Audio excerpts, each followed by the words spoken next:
Good afternoon and welcome. I'm Brent Donaldson, Editor-in-Chief of Modern Machine Shop. Today's webinar, brought to you by Mitsubishi Electric Automation, will explore the benefits, costs, and risks associated with different approaches to implementing automation and robotic machine tending systems. With the continued challenges facing manufacturing, many companies are automating for the first time. The first step is identifying the right application and company to work with. Once that is done and the approval to move forward is given, the question that often arises is, now what? This session will describe the benefits and drawbacks of two possible approaches: purchasing a pre-engineered but unfinished system or a full turnkey solution. Today's presenter is Patrick Varley, Industry Marketing Manager for Mitsubishi Electric Automation. Patrick is an industry veteran with more than 35 years of automation experience, including systems integration, robot and vision system manufacturers, and distribution. So without further ado, Patrick, please take it away. Thank you very much, Brent, and thank you all very much for coming to this webinar, How to Approach Your First Robotic Machine Tending System. I'll be starting off with some challenges that face today's manufacturers and machine shops, discuss why the first automation project is often the most important, describe and compare the two most common approaches for implementing robotic machine tending, review a case study on how one company approached their first automation project, and finally wrap things up with the conclusion. With that, let's get started. First, a little bit about myself. As Brent said, I've been in the automation industry for over 35 years, dating back to when robots looked like the picture in the upper right. In that time, I've worked for robot companies, machine vision system suppliers, and a distributor for automation products and components. I've been with Mitsubishi Electric Automation for just under 7 years. Mitsubishi Electric Automation has been supplying CNC motors and controls in North America for over 50 years and has been manufacturing robots since the early 1980s. The challenges that manufacturers and machine shops face aren't exactly new, and they're not showing any signs of lessening. They're causing companies with no automation to consider adding automation, including robots. I'll be diving into the factors behind these challenges in a moment. First, we'll review why there is such high interest in automating processes such as machine tending. I think that we can pretty much agree that maximizing revenue from equipment investments is something that just about every machine shop wants to do. And we found that these two categories of problems are the most common reasons holding CNC shops back. Finding the right workers for loading and unloading CNC machines has gotten progressively more difficult, and both wages and benefit costs keep rising as well. This leads to understaffed machine shops with unqualified operators. The result, low machine utilization and inconsistent output. For multi-shift operations, finding and staffing for a second and even third shift is even more difficult. All right, we're going to start things off with our first poll question. Which labor-related issues are you having the most difficulty with? And the choices are hiring new employees, retaining employees, hiring for second and third shift, the skills gap for the new employees, or you're not having any problems at all regarding staffing. A lot of these challenges are not new. We've been seeing them really since we emerged from COVID a couple years ago. And that's why we're starting to be able to get a lot of results from people realizing these just aren't going away. I am going to move on to the next slide. Looks like the results are still coming in, but I'll circle back to them in just a moment. Let's look into the labor challenge a little deeper.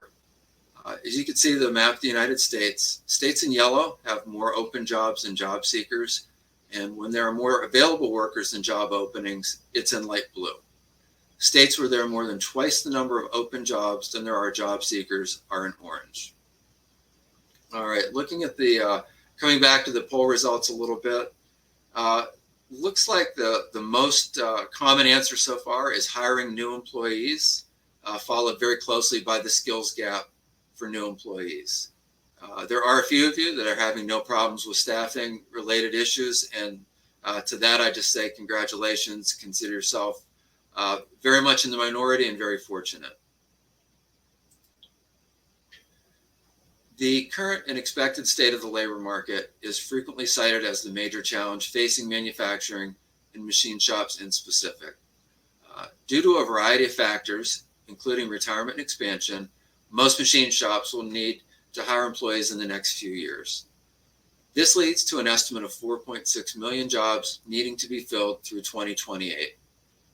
Finding people to work in CNC shops is challenging enough, but the employees also need to have certain skills. As this chart shows, over half of manufacturing jobs will stay open due to this skills shortage. And definitely what we're seeing in the poll backs that up quite well. This data certainly validates that finding and retaining qualified employees is a challenge that many machine shops are facing, and there will be stiff competition for qualified job seekers. When you do have an open job, it costs a lot to fill it. When the job is empty, there are missed deadlines and often increased workloads for the existing staff. After you fill the open job, the cost associated with properly training a new employee needs to include the lost production time for the person doing the training, increased scrap rates, and lower throughput rates. During periods of high job turnover, you may encounter these costs multiple times throughout the year. Machine utilization is another important issue facing machine shops. The result, they can't produce or ship enough parts because they aren't using their machines to their full capacity when they are running. Why is this? Part of it is human nature, and another factor is a lack of workers.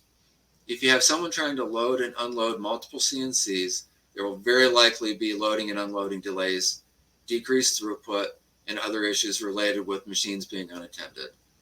If you are using inexperienced workers, improper loading and handling of the part can result as well, leading to higher scrap rates.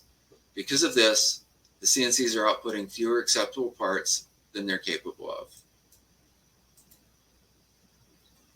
Also, if you're running one shift, one of your most expensive assets is sitting idle for up to 16 hours a day and on Saturday and Sunday. There's also the cost of raw material. The time between paying for it and invoicing for finished parts needs to be kept short to help cash flow. If you think about a shop with 4 CNC machines running one shift, they're outputting about 32 hours of production in an 8-hour day. By automating just one of the machines and enabling it to run all night, they jump to 48 hours of production per day. That's a 50% increase just by automating one machine. Automating a second machine results in 64 hours of production per day, doubling the output of running all 4 machines one shift per day. So it's very easy to see how this impacts the bottom line of small shops tremendously. If they automate, they can now pursue orders with this found production time. It certainly impacts larger shops as well, but their results are a bit less dramatic.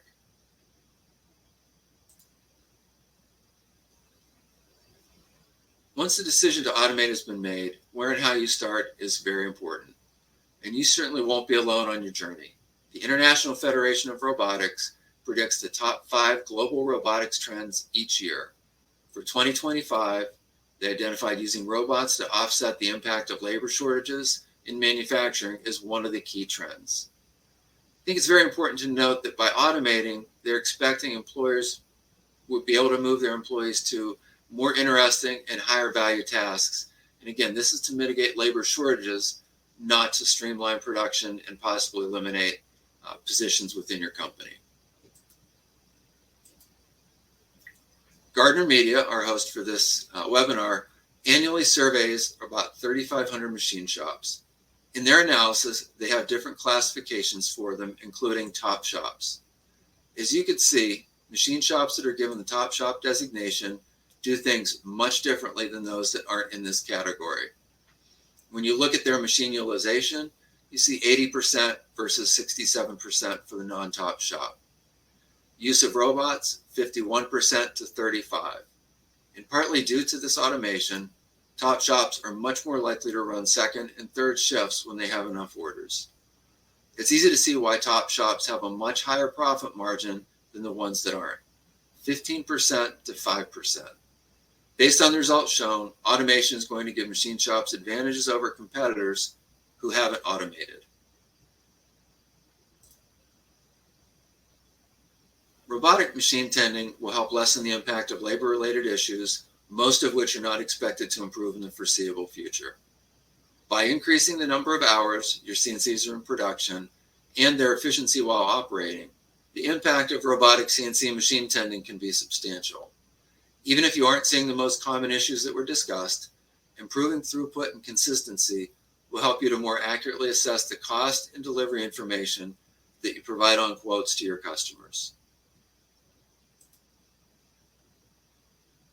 All right, now that you've decided to move forward with using robots, your next steps are crucial to your long-term success. And it's time for the second poll question.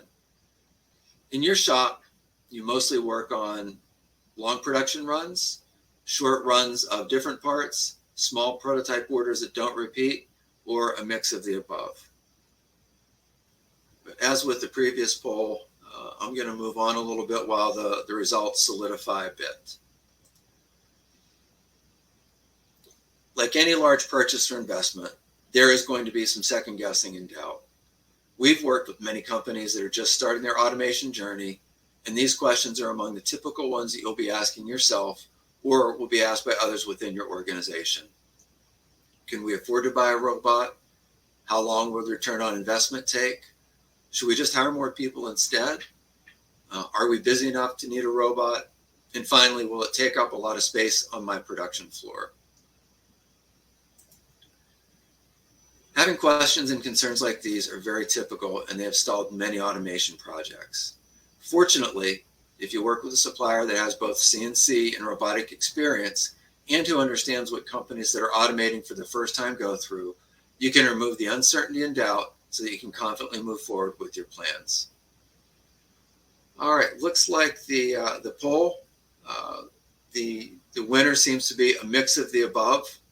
And looks like the second one, it's a fairly clear second choice, short runs of a few different parts.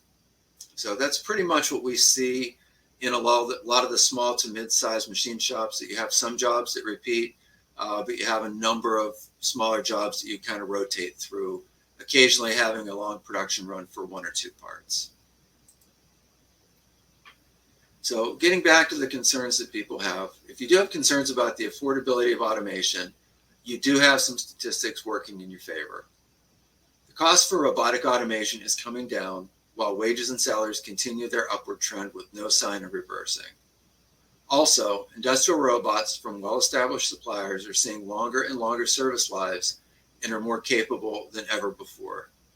This allows you to run the robot for many years past the point to where it achieves a positive return on your investment.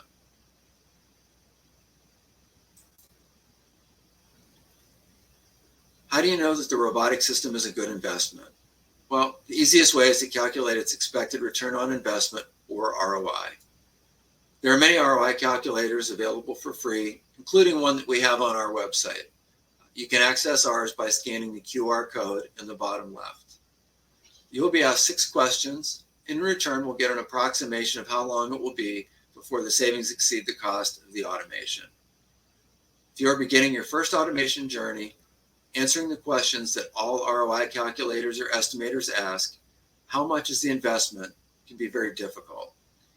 As noted in some of the earlier slides, a discussion with an experienced provider of robotic work cells should yield a rough figure for the cost that you can use for the ROI estimate. And again, at this point, the ROI is more of an estimate than a definitive number, but it should give you an idea of whether it makes sense to pursue automation or whether you need to look for a different project. Once the actual cost is known, you can run the ROI calculator again to fine-tune your ROI period.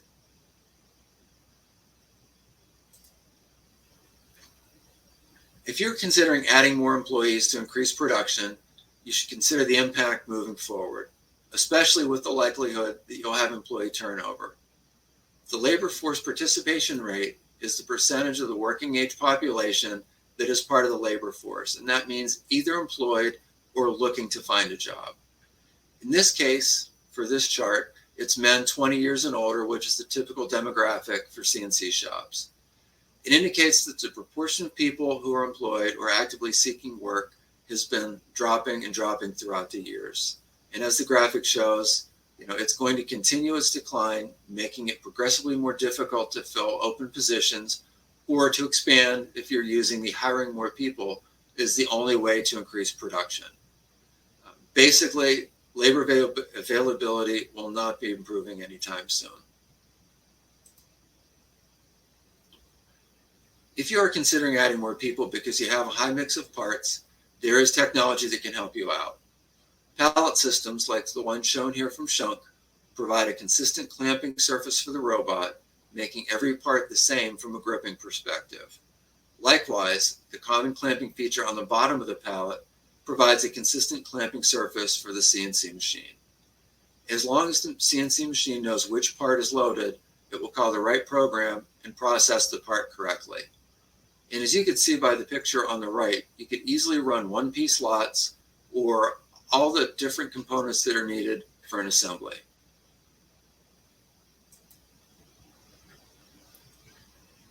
For those of you who are unsure if you can keep a robot busy, there may be a better question to ask. Are we as productive as we could be? As we saw earlier, adding a robot can extend your workday, enable you to output more finished products. On a smaller scale than what we were looking at before, a robotic system with just a 1 hour part capacity can add 10 hours of production a week. You're typically going to get 2 15-minute breaks, a 30-minute break for lunch, and then the extra hour from 5 to 6 if you load it before the shop closes for the day. So that's 2 more hours of productivity per day, or a little bit more than another day per week, just for adding a parts fixture that can handle up to an hour capacity. A parts storage system with 8 hours of capacity adds more than 40 hours of production per week without additional manpower. That same hour per day for lunches and breaks, but now the 8 hours a day, starting at 5 p.m. and ending at 1 a.m., gives you a total of 9 hours per day of extra capacity and 45 extra hours in a 5-day work week. And again, this is going to help you get more out of your CNC machine and your floor space. A question that we are often asked is about the size of the robot cell, including the robot, safety, and part storage. Hopefully you've noticed in some of the earlier slides, many of the work cells that we show do not impact the floor much beyond what a person would. On this slide, you can see 3 techniques for minimizing the footprint. Compact, high-capacity feeding systems, mounting the robot on top of the CNC, or positioning the robot between 2 machines. We're also often asked about safety and how it relates to collaborative robots. Very simply put, every robotic system requires some safety, whether it features an industrial robot or a collaborative robot. And this is another area when working with experienced partners pays dividends. Here's an example of a recent application that demonstrates how compact a system could be. As you can see, the area that the robot occupies is about the same that a person would take up. The parts feeding system is the one we saw a few slides ago. It's very space efficient, and it can be unloaded and reloaded from the non-robot side without stopping production. Also, a 2-part gripper allows the unloading and reloading of the CNC's chuck to happen very quickly. This is another way to maximize your throughput. And what you just saw there was removing the finished part, did a little bit of a blow off, and puts the new part in. Obviously, we're at a little time lapse there, but again, you can see the safety's in place, and as soon as that door opens, we're doing the part exchange, blow off, and then reload. So it's a very efficient system, increasing, again, both their throughput and giving them the extra hours in the day. Just putting a random piece of automation on your floor may work out, but unfortunately it might not. An unsuccessful first automation project can quickly be packed up and put in a corner, making additional automation unlikely. And remember, a system that produces 60 parts per hour isn't very helpful if the upstream equipment is only capable of providing 40 parts per hour. Having an understanding of the part flows can lessen the likelihood of this type of mistake happening. Also, having clear roles and responsibilities established early in the automation process helps to ensure that responsible individuals get the training they need before it's needed.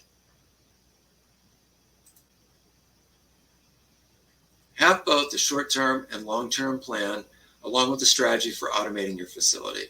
This helps prioritize the tasks and resource allocation. Of course, plans do need to be changed and modified as conditions evolve, but having a plan gives you the starting point that you need for your automation journey. And as you can see in the graphic, many robot users skip this step. Sometimes it works out, but often it diminishes the effectiveness of the automation.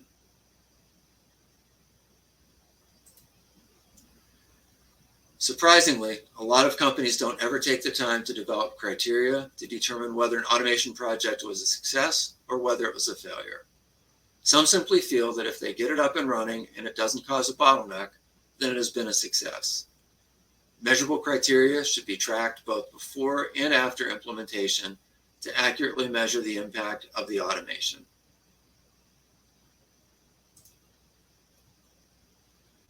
If you're wondering how you can find more information, there are many sources of information out there. Some are good and some are bad, unfortunately. Each application vertical market in the robotics, such as machine tending, palletizing, or dispensing, has nuances that only customers or companies with experience can successfully navigate. General, broad-based sources are great, but specific advice, such as the complete guide to robotic machine tending from Flexbotics, are bound to contain content that will help you as you conduct research on your first machine tending robot. Industry associations can provide both general advice and sometimes specific information regarding implementing robots. The Association for Advancing Automation is an industry association that combines many aspects of industrial automation: robots, machine vision, safety, motion control, and more. Here are two excerpts from one of their publications called The Beginner's Guide to Automation. And finally, the hosts of this webinar, Modern Machine Shop and Gardner Media, have information on their websites and both online and in-person events that can provide a wealth of information regarding automating machine tending. These events are a great way to learn from the successes and failures of another. To increase the likelihood of success with your automation projects, you should have a short-term and long-term automation plan, have measurable metrics to validate the effectiveness of the automation, work with established companies who understand the industry and have demonstrable expertise, identify potential automation tasks and how they fit into your overall strategy, and finally, by conducting analysis such as ROI studies, you can help the prioritization.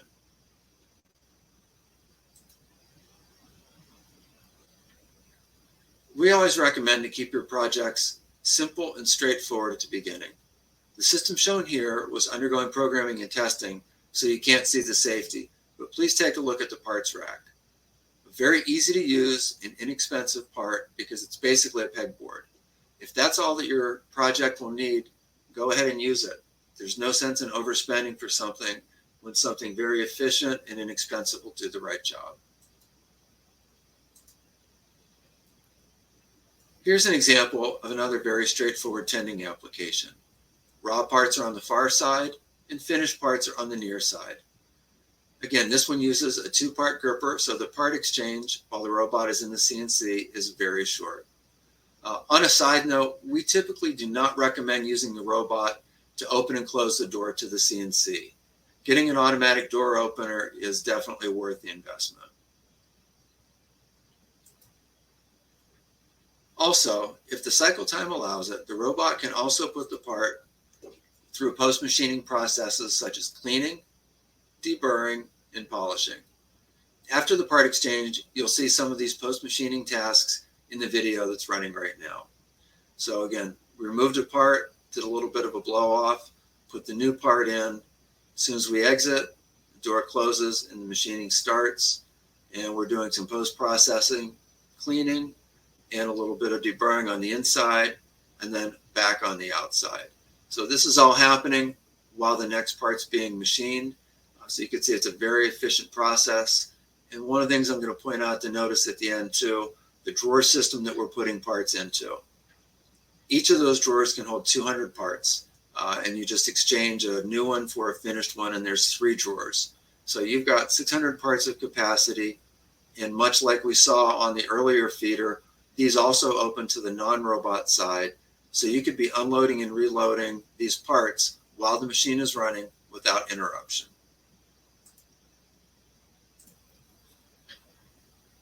All right, now let's take a look at a few approaches that robotic cells often take.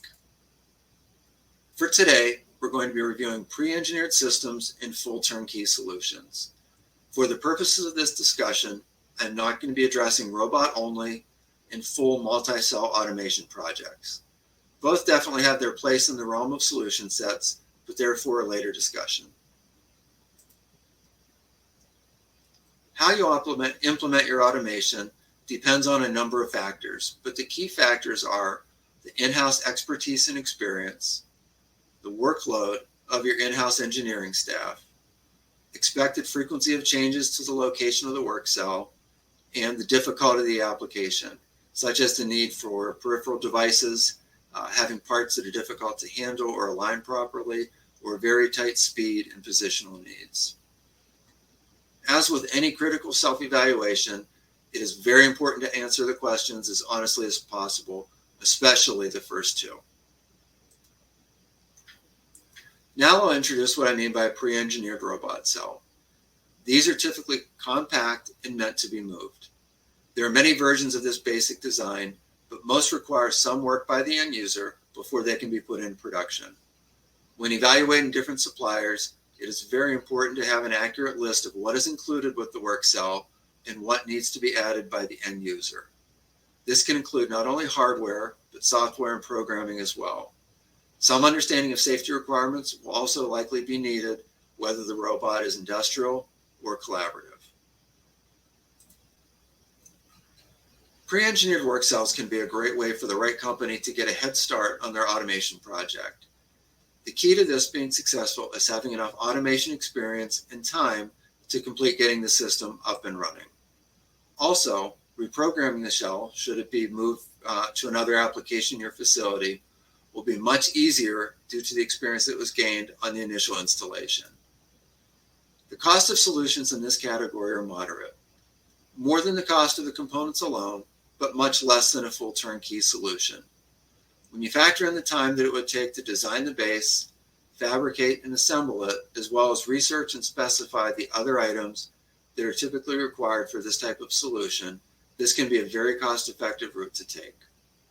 For companies that choose to go in this direction, the lessons learned on the first project could make subsequent automation projects proceed much faster and with lower risk.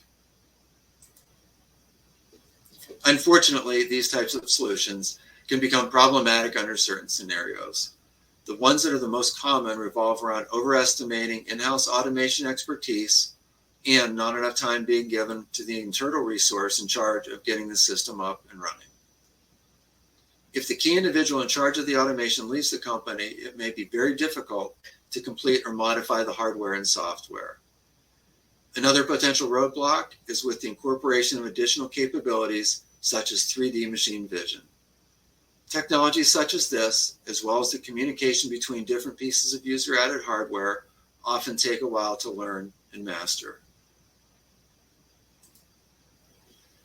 Overall, pre-engineered work cells are a great way to automate your task as long as you're prepared and capable of adding what is not included. The experience gained on the first application can make repositioning and reprogramming the robot for other tasks and adding additional cells much easier and predictable. Some tasks such as safety, communication, 3D machine vision, and similar can take time to implement if they're required, but in-house expertise with them is lacking. Now let's turn our attention towards full turnkey solutions. While these can certainly be complex, such as the 11 robot systems shown here, we will concentrate on more straightforward and common single robot systems. A fully integrated system can be designed from scratch, or it can be based on a pre-engineered system platform. As the name implies, they arrive on your floor ready to be connected to your equipment and run. Most turnkey solutions include setup and startup on your floor in addition to specific system training. If you're new to robots, this is the best option and will allow you to obtain a system that fits your exact needs without putting a strain on your engineering resources. As you can expect, the benefits of going in this direction for your automation project revolve around not needing to have the in-house experience and expertise or time to implement a solution. There definitely will need to be numerous conversations with the integrator regarding aspects of the project, as well as the development of performance and acceptance criteria. The end user may need to attend vendor training classes on specific components, such as the robot, should they want to be able to make changes and modifications to the system. Also, in contrast to pre-engineered solutions, the incorporation of advanced components, inter-device communication, and safety are not a concern because the systems integrator will have experience with these types of components. Unfortunately, no solution is perfect. The design, programming, and expertise that is added by the integrator comes at a cost. This isn't to say that it isn't worth it or is overpriced, only that experience and expertise is not free. There's always the possibility of a communication gap between your team and the integrator caused by unfamiliarity with each other's specialty. This is another reason why working with companies that have knowledge of the requirements and the needs of a robotic machine tending system is important. If you expect to frequently add new parts or processes, you may have to utilize the services of the systems integrator, incurring cost and possibly delays while waiting for the right person to be available. In a very good way, you get what you pay for. There's a lot of value in going with a turnkey solution, especially if there's no automation expertise on your staff and you have no resources to dedicate to a project like this. It is very important to pick an integrator that's familiar with machine tending and to communicate effectively and often. Again, training on both the system and major components will help lessen the dependence on the integrator for small changes or modifications. Next, I'm going to review a case study that we recently published. It describes the journey that a very small machine shop took to go from barely keeping up with orders to having multiple robotic machine tending systems. The company is Aerotek in California, and they manufacture precision parts for the aerospace industry. They're about as small as a company can get, one person. The owner knew that there was more business to be had, but struggled to keep up with his current orders. Their first purchase was a complete turnkey solution that included a pallet system, similar to one that was shown earlier. In the picture to the left, you get a great view of the feature that is common to all the pallets that acts as a physical connection to the CNC. The system has enough capacity to run all night, enabling 24-hour production. Because of this, they were able to produce 3 times the number of parts that they could previously do. This extra time enabled them to accept more orders. And this increase in throughput demonstrates the impact that correctly automating one machine could have on a small machine shop. It worked out so well that they expanded their original 600 square foot facility to a 2,000 square foot one. And they also added 6 more CNCs, bringing their total to 7. Here's a short video of it in operation. And again, this is a very compact cell. It takes up about the same amount of space as an operator would. And you'll get a good view of the pallet system in operation throughout the video.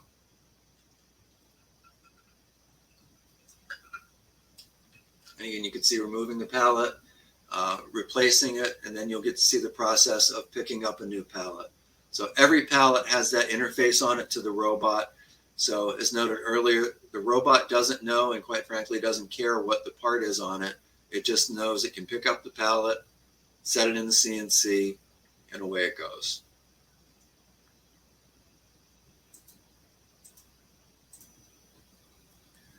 This was so successful that the owner stepped up his automation a notch.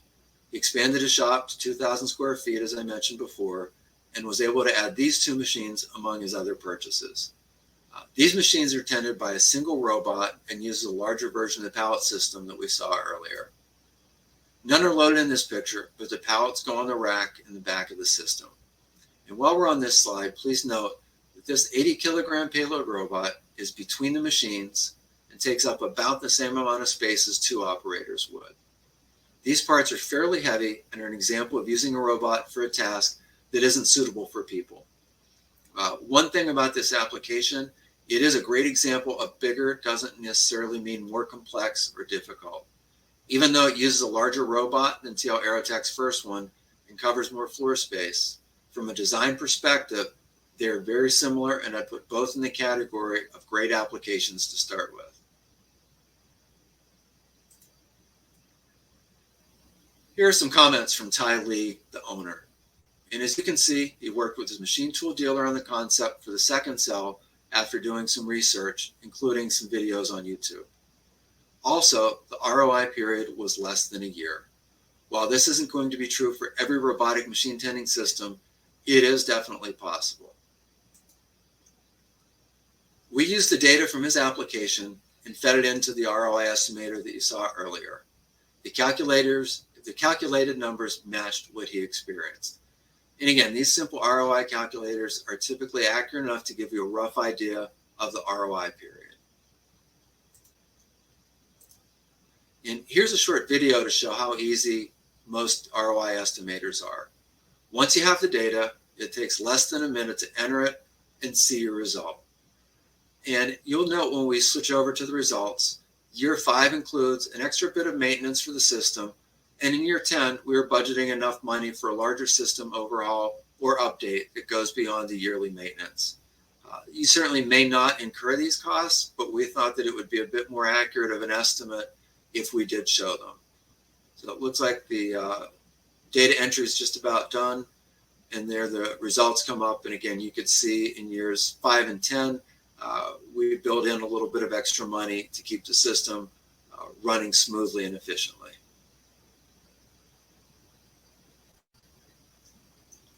Why were these projects successful? There were many reasons, but the main ones were they had a clear need. They needed to find a way to get more production from their existing CNC machines. They needed to be able to accept orders from companies that are reshoring components. And they also identified the challenges that they faced: labor cost and availability issues, and CNC machines idle for too many hours daily. They had defined goals and a way to measure improvements, the increased output from current levels, and increased machine utilization rates. Chose the right tasks to automate first. High volume parts that they were able to buffer 16 plus hours of parts for 24-hour day operation. And lastly, they worked with experienced partners who understood both the CNC and robotic automation portions. It's about time to review and summarize today's presentation, and I'll take some questions if time permits. But first, we're going to go to our final poll question. It revolves around your plans to investigate and implement your first robotic machine tending system. And as you can see, yes, in the next 6 months, yes, within the next year, possibly, but at least a year away. We already have some robotic automation. We'll be adding more. And finally, we're not considering automation at this time. So we'll give another few moments for the numbers to start coming in on this. Looks like so far it's a little bit of a split between most of it's a pretty even split. So I'll give it another minute or two, and then we'll go into the results a little bit. All right, I think we've got enough to make some conclusions. I'm saying the most common response is possibly, but at least a year away. And that's closely followed by 2 that have been tracking each other very closely. Yes, in the next 12 months, or no, we're not considering automation at this time. So it's very good to see a lot of you are thinking in the lines of automation. It does take a while to get the system spec'd and to be able to move forward with it. So again, it's going to take some planning, but it's nice to see there are those out there that are considering it. So in summary, there are many challenges facing today's manufacturers and machine shops. Among them are labor and production related issues, and these challenges don't seem to be going away on their own. Robotic machine tending can address many of the issues that you're facing, but leaves you with the question, how do I start? Well, the next step should start with a rough automation plan and the identification of potential tasks that you feel should be considered for automation. Reach out to companies with automation experience both with the current process and the potential automation, to review your plan and make recommendations. Companies such as Mitsubishi Electric Automation can help you develop your plan and make sure that the overall cost and ROI are within the bounds that you've set. And finally, to increase the likelihood of success with your automation projects, you should have both short-term and long-term automation plans, have measurable metrics to validate the effectiveness of the automation, work with established companies who understand the industry and have demonstrable expertise, identify potential automation candidates and how they fit into your overall strategy, and finally, conducting analysis such as ROI studies to help with the prioritization. Alrighty, that concludes today's presentation. Hopefully this helps you start your automation journey on the right foot. It looks like we do have some time, and I'll be happy to take questions if any of you have them. Or of course, you can reach out to me offline directly. We also have a handout or two that can be accessed in the Handouts tab, as well as a link to receive additional information from us. So with that, we'll see if we have any questions that came in. We do have a couple at least in the queue already. Let's start with this one. Question. Most of the videos and photos show a gripper that can hold two parts. Can I use one that just holds a single part? Yeah, that's a pretty common question, and the answer is absolutely yes.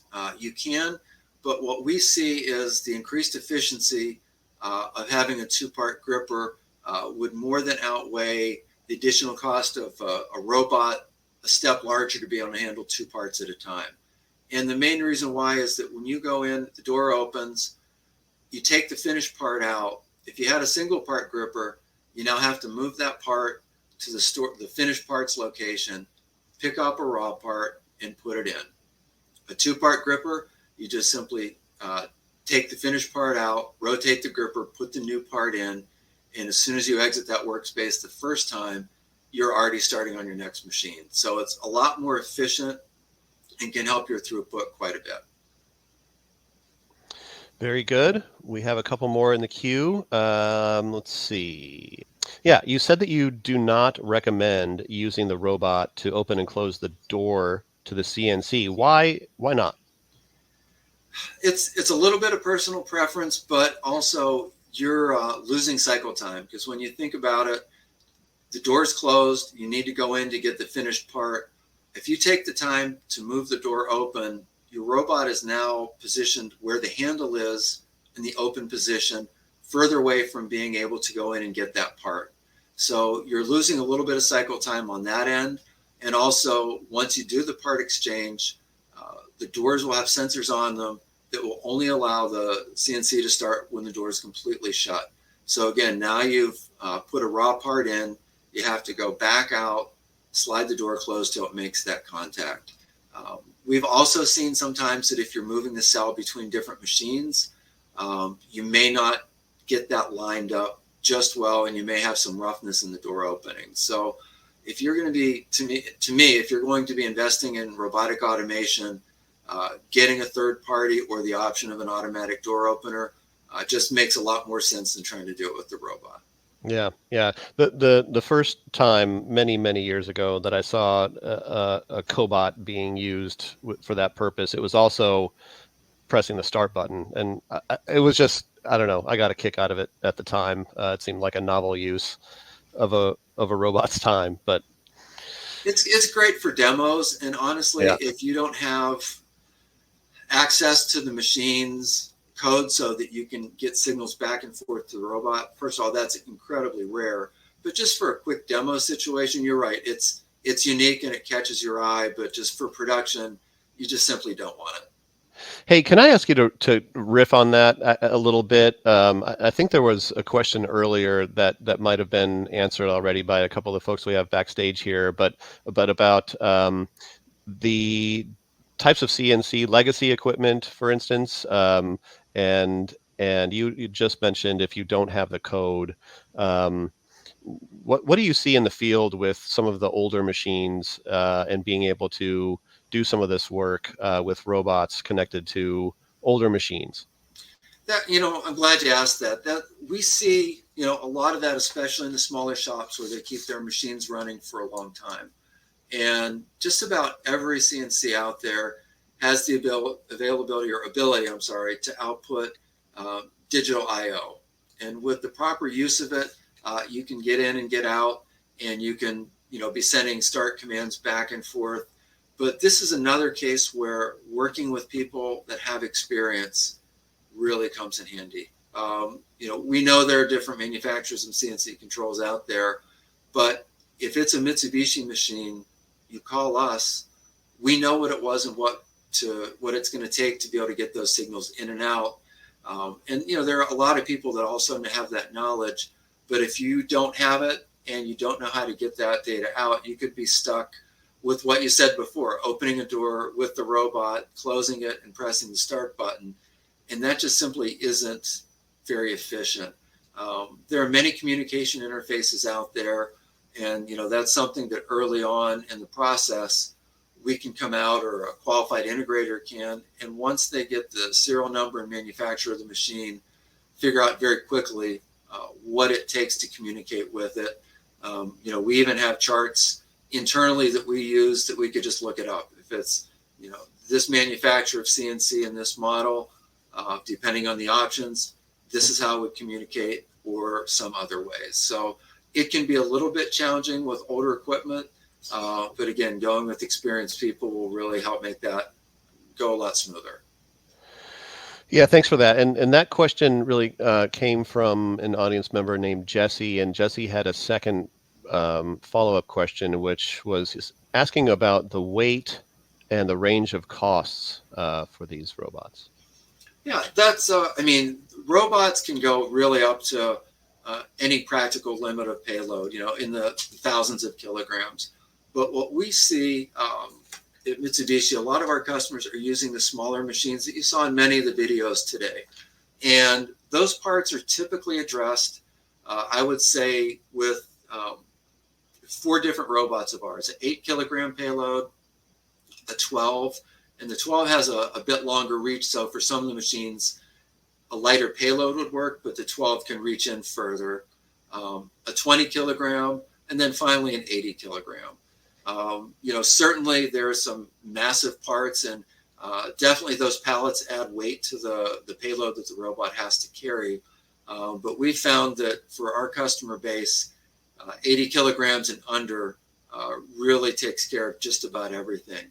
And the price for the robot, those that can range, for the robots that I mentioned, from the high 20s, let's say 28,000 for the robot controller and all the cables, up to close to 80 or 100,000 for the bigger ones. And there are certainly options on them as well.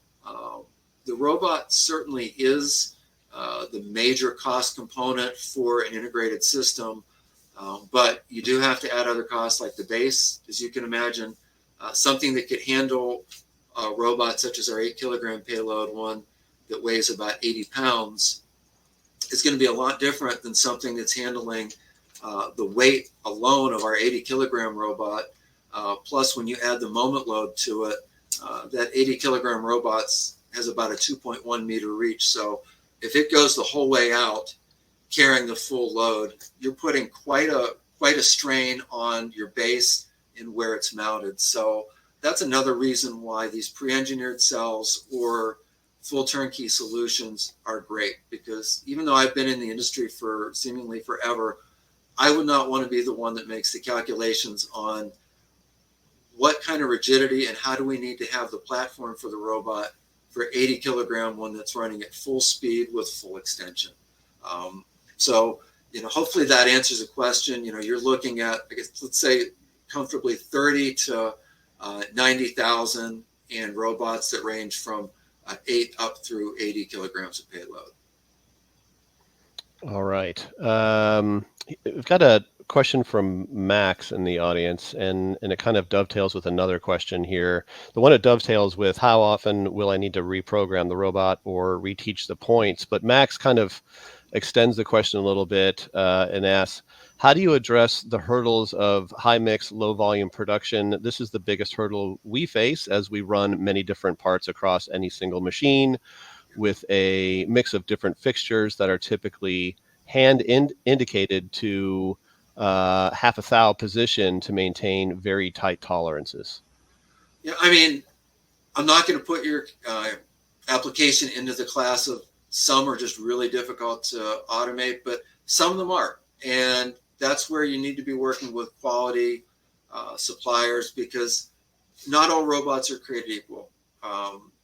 We like to think that all of our competitors uh, follow the best practices for design and construction, because a bad experience with brand X is going to stop someone from possibly considering us from a future one, just because their shop put that first robot in a corner and they don't want to touch any more robotic automation. So fortunately, most of our major competitors put out products. You could see the repeatability in the specs, and you could see the speed and all the other tolerances. And I would say those are generally very accurate, possibly bordering on the side of conservative.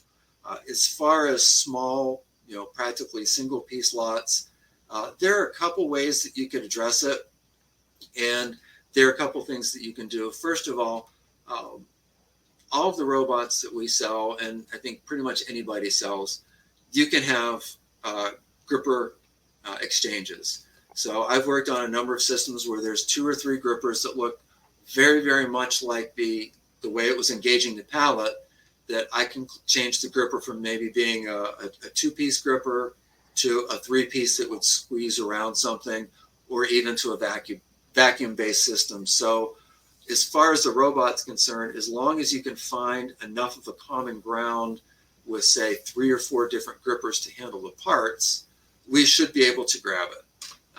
As far as the programming, the automation, a lot of that, if something can tell us or tell the system, because the CNC needs to know which part it needs to program, it needs to run, tell us that same data, we would know to initiate the tool change and how to pick that part up. And so, those aspects, are not simple for a first-time user to get all that logic in there and make sure that they've handled it. And from a feeding perspective, this is where you could see, a lot of ingenuity coming in. If you remember, I showed the one system that had a tray with 200 parts on it, and it had 3 levels of trays. Well, instead of 200 of the same part, each of those trays could have, let's go easy, a 3x3 matrix. And in each of those 9 spots have different nests for different parts. And so now 3 different trays, 9 different parts each. You have the capability of having 27 different parts in that one compact cell. And again, it comes down to making sure the robot knows what part it's picking up. You program it right, it'll know which layer of the tray and which position. And same on the CNC side. So you're getting into a little bit more programming and design time. And that's why giving an estimate for the total system is really, really tough until you know all the details like that. So I certainly would treat that question and the issue that you have with respect. It's not a simple, trivial one. Oh, yeah, a piece of cake. We'll just put a vacuum cup on it. We can pick up everything. It takes a little bit of experience and ingenuity. And that's one that if you're working with a system integrator, there'll be a lot of back and forth on that, because they wouldn't have that expertise in how your parts need to be handled. And, you'd need to work with them a lot to make sure everything's being done right. So hopefully that answered your question. I think it did. Is it possible, just really quickly, can you give an example that you've seen of a high mix, low volume shop where it did make sense to implement the solution? Yeah, we've seen that in a number of places where the individual part numbers are different. But let's say you're doing an operation on bolts. Well, they may have a couple of different thread pitches or even different thread diameters. But if we're picking them up by the head to feed into a device, if the heads are consistent, then it doesn't matter.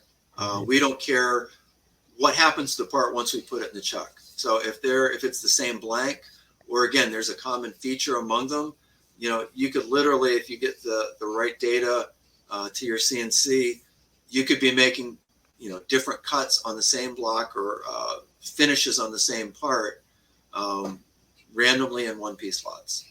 And Max has a follow-up here. You mentioned moving the cell between two machines. Is this easy to do with standardized fixturing? It can be. The toughest thing that we see a lot of people struggling with when they do that is getting it in the right spot. And the easiest way around that is to have a pair of tapered pins on the work cell and mating fixtures every place you're going to move it, so that when it goes to machine 2, it's in the exact same place that it was when you taught the points and when you set everything up. So if you do a little bit of work like that on the front end, it really pays off on the back end. Obviously, depending on how you're doing safety, that's something that, again, if it's hard guarding, you just have to make sure that you can mount it appropriately. If it's something like a safety laser scanner, those can store multiple programs. So if I know I'm at machine 3, I would feed the safety laser scanner, please run safety profile 3, and that might be all that you need to do. If you do have light curtains, again, you need to set them up a little tighter. Hopefully they would be connected to the robot cell, so they would always have that right relationship to each other. But yeah, moving it around, I'd say the biggest challenges would be getting it in the right spot, and that's easily overcome from my perspective. Okay, let's see if we can squeeze a two-parter in the remaining time here. Part A, does the cutting fluid harm the robot or gripper? And part B, my shop gets hot in the summer and cold in the winter. Will this harm the robot? Sure. Those are great forward-looking questions, thinking of the ownership. As far as the robot goes, the cutting fluid should not hurt the robot. Most of the ones, all the ones that we sell for machine tending are either IP65 or IP67. And if you notice, we're not in the CNC, the action part of it, so to speak, when the fluid's actively being dispensed. Obviously, there are drips and there are things coming down, including some of the chips. So making sure that you have a robot that has that kind of protection certainly makes sense. If you're using some kind of really odd type of fluid, you just want to check with the manufacturer, is yours protected from this? There's certainly third-party boots or sleeves you could put over just that portion of the arm. If you encounter some fluid or something that, for whatever reason, the robot companies can't handle. As far as temperature goes, most of the robots are rated from 32 degrees to about 104, 112 degrees ambient temperature. It's very rare that we see a shop down in the 32 degree range, but that's something that does happen in some other applications. It's much more common to see an unair conditioned shop where the temperature can go up pretty high. And in something like that, you may have to add something to move the air around it. The first thing you're going to want to do is measure the temperature right where the robot's going to be. And then there are also factors such as how fast am I moving the robot, or how frequently am I moving the robot? Am I running it at load? Because, a slow moving robot that doesn't have its full payload being carried is going to put a lot less heat out in those motors than something that's running at full speed with full payload. So if you start to get into that, 105, 110 degree ambient condition, that is something that you have to be maybe a little bit of aware of. But just simply putting a fan sometimes to get the temperature down a bit, 5 or 10 degrees can make all the difference for an application like that. You just have to be careful. And honestly, most of those, I don't know if you want people working in 112 degree ambient temperature. It might feel like 110 one day, but usually when you measure it, it's a whole lot less. Okay, that does conclude today's presentation. I want to thank Mitsubishi Electric Automation for making this webinar possible. And thank you to everyone for listening in. You should receive an email with a link to the recording soon. On behalf of Modern Machine Shop and Mitsubishi Electric Automation, thank you for your time and enjoy the rest of your day.